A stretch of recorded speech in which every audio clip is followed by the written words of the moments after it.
Morning guys, it's our last day doing decorative papers and today we're going to do a Japanese marbling technique called Suminagashi. You don't need very many materials. The most important is ink. I'm using black, but you can use any color.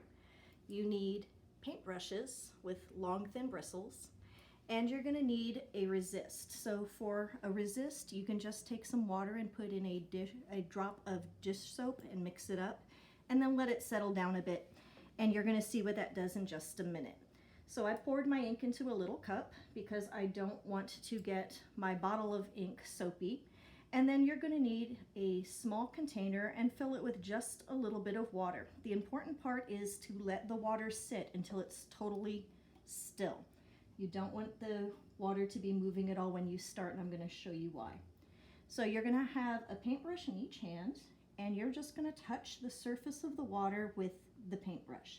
You don't want to put the paintbrush down into the water. If you do that, it's going to create a little black dot of ink, and it will sink to the bottom and not mess up your paper, but it's easier if you don't put it in.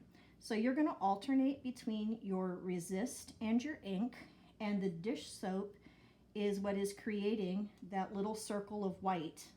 Looks like like a tree trunk that's been cut.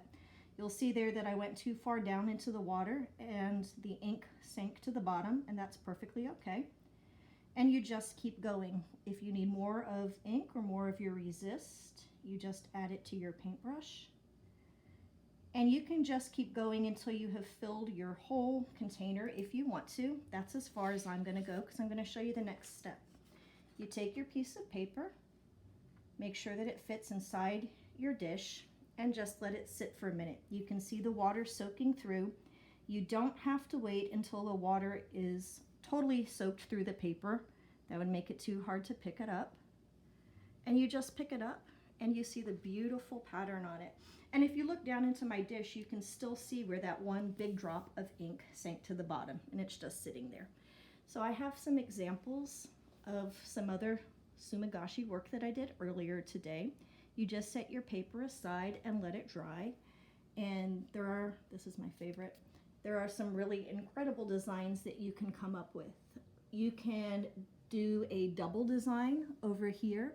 I could have started dropping more resist in a corner and added more circles. You can wiggle the table a bit to make the water move, and that's going to make some of those interesting patterns. And then you can use that beautiful paper for whatever type of project you want.